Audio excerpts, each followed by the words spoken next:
大家好，这里是柳二姐美食。韭菜不要再包饺子吃了，今天给大家分享一个非常好吃的美食。这个做法估计很多人都没有吃过，更没有见过哟。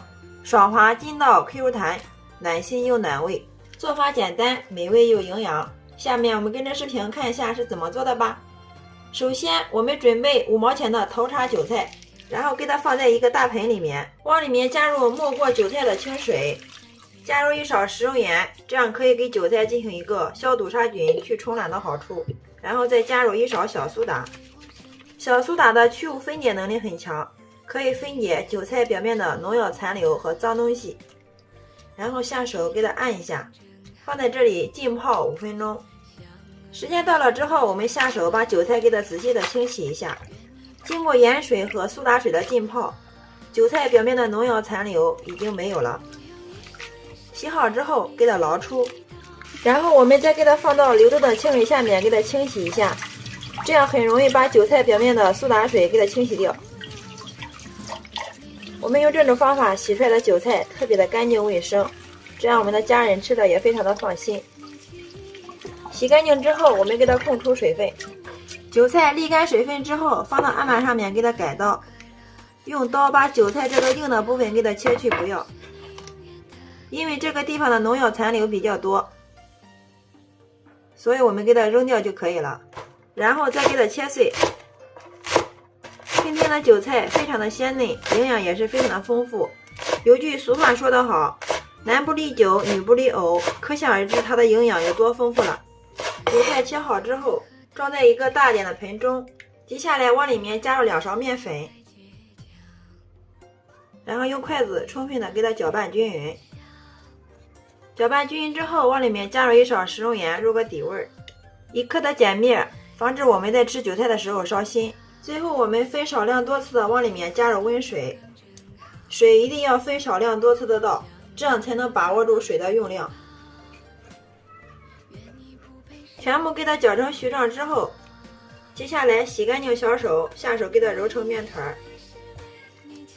最后我们给它揉成一个软硬适中的光滑面团，像这样就可以了。然后给它取出来，放到案板上面，稍微再给它揉一下，然后直接给它搓成长条。最后再给它切成大小均匀的剂子。取出一个面剂子，放到案板上面，给它整理成一个圆形，像这样就可以了。下面我们准备一个盘子，倒入适量的食用油，用刷子把它均匀的涂开。这会儿把我们做好的剂子一个一个的均匀的给它摆入盘中。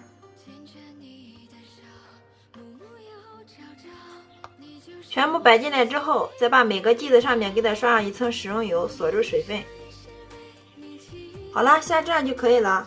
上面我们再给它盖上1层保鲜膜，防止外皮风干，放一旁给它松弛30分钟。利用这个时间，我们准备一颗从自家树上摘的西红柿，准备一把叉子，从它的底部给它插进去，然后放到天然气上面给它烤一下，这样很容易的就把西红柿上面的皮给它去掉了，特别的省时又省力。稍微烤一下之后，西红柿上面的皮都炸开了，像这样就可以了。然后放到案板上面，把皮给它揭去，看一下特别的轻松。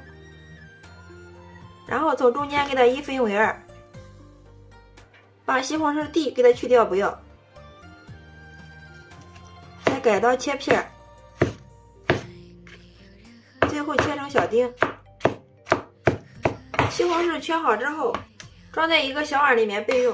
下面再准备少许的香菜，改刀切成小段，切好之后装入盘中备用。准备1小把金针菇，切去根部，然后再切成小段，切好之后和香菜放入一起备用。再切适量的葱花，切好之后放入小碗里面备用。另外准备1只漂亮的小碗，单手向里面打入3个母鸡蛋，搅拌均匀之后放一旁备用。下面另起锅，加入少许的食用油，油热之后倒入小料，给它炒一下，炒出香味。香味炒出之后，把切好的番茄丁一片给它倒进来，炒一下。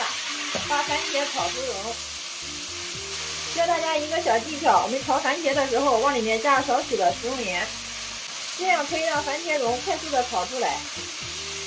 好了，大家看一下，炒成这个状态就可以了。这时候往里面加入适量的清水，水的量可以根据家里人口的多少来添加。然后盖上盖子，大火烧开。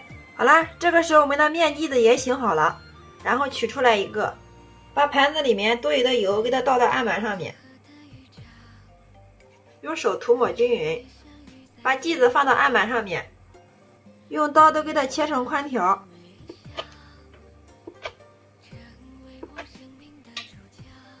取出来一个放到手上面，轻轻的给它拉一下，拉薄拉长。好了，像这样就可以了。这个时候我们的水也烧开了，然后给它均匀的丢到锅里面，全部放进来之后，用铲子轻轻的推动一下，防止它粘锅糊底。水开之后，把我们切好的金针菇给它放进来，下面我们给它调一下味儿，加入适量的食用盐，适量的胡椒粉，适量的鸡精，少许的蚝油。好了，其他料都不需要加了，然后给它搅拌均匀，然后把我们的鸡蛋液均匀的给它淋到上面。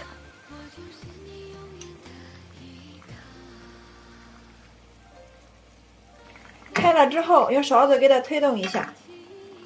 哇，真的是太漂亮了！上面再撒入我们切好的香菜。出锅之前淋入适量的小磨香油。好了，像这样就可以了，关火，装在一个碗中。